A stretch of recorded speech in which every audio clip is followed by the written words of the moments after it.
Quando você ouve a palavra radiação, o que vem à mente? Perigo? Acidentes? E se eu te disser que existem lugares no mundo onde a radiação é naturalmente muito alta? E ainda assim habitados? Hoje vamos entender o que são anomalias radiológicas e por que elas não são exatamente o que parecem. A radiação está presente em todo o planeta. Ela vem do espaço, do solo e até do nosso próprio corpo. Sem a radiação solar, por exemplo, a vida na Terra não existiria. O problema não é a radiação em si, mas a quantidade e o tipo de exposição.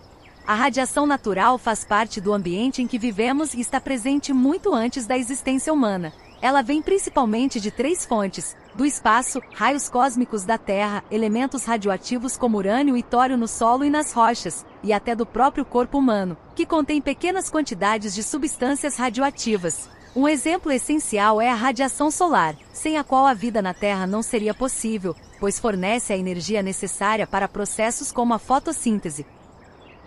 Quando falamos dos efeitos biológicos da radiação, dois fatores são fundamentais: a dose e o tempo de exposição. A dose representa a quantidade total de radiação absorvida pelo organismo. Em doses baixas, o corpo possui mecanismos eficientes de reparo celular, conseguindo corrigir danos no DNA sem consequências significativas. Já em doses mais altas, esses mecanismos podem falhar, aumentando o risco de mutações, câncer e outros problemas de saúde. O tempo de exposição também é crucial.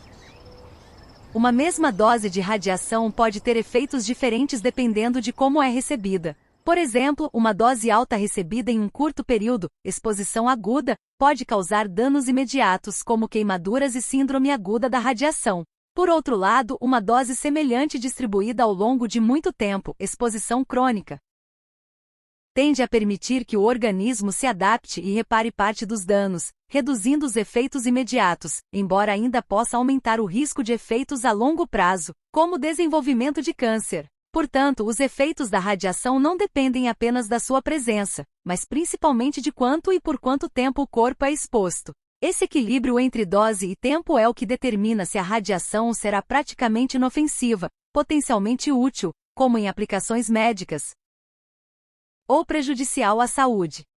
As anomalias radiológicas são regiões onde os níveis de radiação natural são significativamente mais elevados do que a média global. Isso geralmente ocorre devido à presença de minerais radioativos no solo, como a monazita, rica em tório e outros elementos naturais. Apesar de muitas vezes causarem preocupação, essas áreas nem sempre representam risco imediato à saúde, pois os efeitos da radiação dependem principalmente da dose e do tempo de exposição.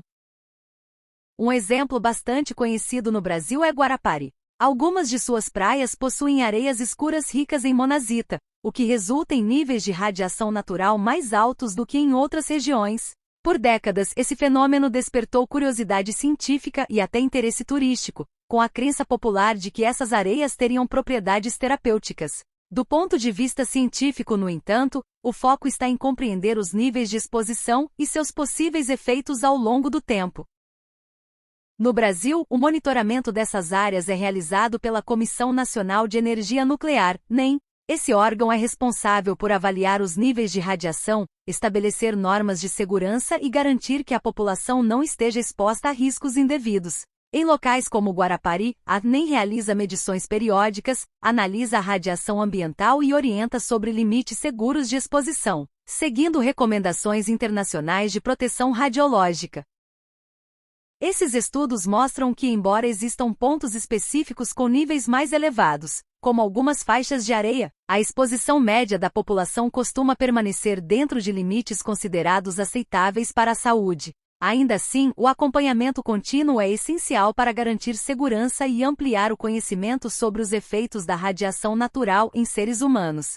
Assim, as anomalias radiológicas, como as de Guarapari, não são apenas um fenômeno curioso, mas também importantes laboratórios naturais para a ciência, ajudando a entender melhor como a radiação interage com o corpo humano ao longo do tempo.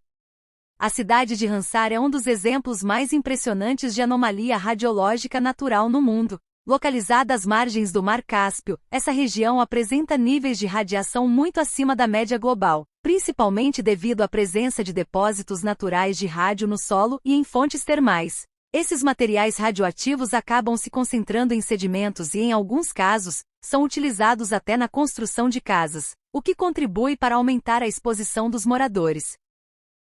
Em determinadas áreas de Ramsar, os níveis de radiação podem ser dezenas de vezes superiores ao que normalmente se observa em outras partes do mundo. O mais curioso é que, apesar dessa alta radiação natural, a população local vive na região há gerações. Estudos científicos têm investigado possíveis efeitos biológicos dessa exposição prolongada.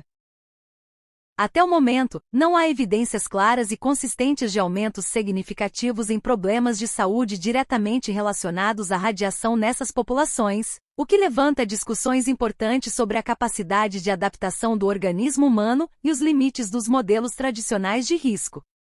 No entanto, isso não significa que a radiação em Ramsar seja inofensiva.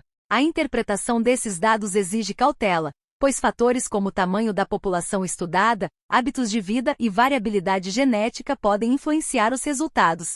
Por isso, organizações internacionais de proteção radiológica continuam recomendando limites conservadores de exposição, baseados no princípio de que qualquer dose adicional de radiação pode representar algum risco.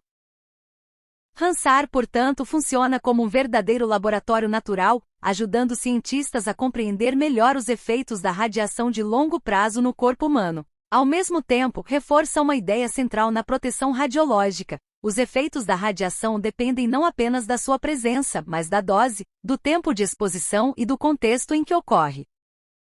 A radiação ionizante pode interagir diretamente com as células do corpo humano, principalmente com o DNA. Quando essa interação ocorre, podem surgir danos que, dependendo da intensidade, são reparados pelo próprio organismo ou evoluem para efeitos mais sérios. Em baixas doses, o corpo possui mecanismos eficientes de reparo celular. Já em doses mais altas, esses mecanismos podem falhar, aumentando o risco de mutações, câncer e outros problemas de saúde.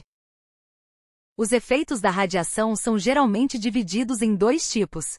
Os efeitos determinísticos aparecem quando a dose ultrapassa um certo limite, por exemplo, queimaduras na pele, queda de cabelo ou a chamada síndrome aguda da radiação, que pode ocorrer em exposições intensas e rápidas. Já os efeitos estocásticos não têm um limiar claro. Mesmo doses baixas podem, ao longo do tempo, aumentar a probabilidade de câncer, embora o risco individual seja pequeno.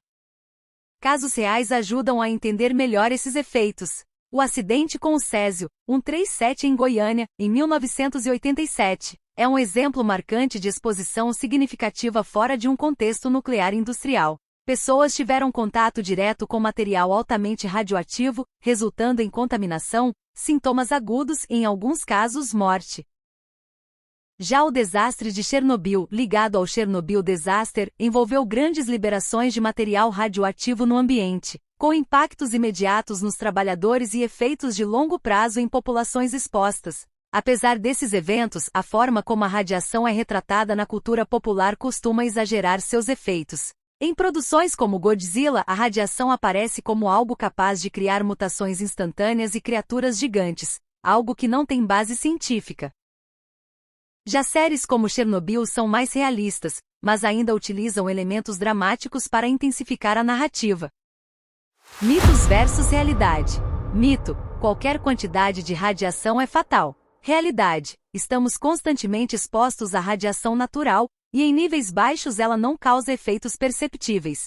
Mito: a radiação sempre causa mutações visíveis imediatas. Realidade: mutações, quando ocorrem, são microscópicas e levam tempo para se manifestar, muitas vezes como câncer anos depois. Mito: pessoas expostas à radiação transmitem radiação. Realidade: isso só acontece em casos de contaminação com material radioativo, não pela simples exposição.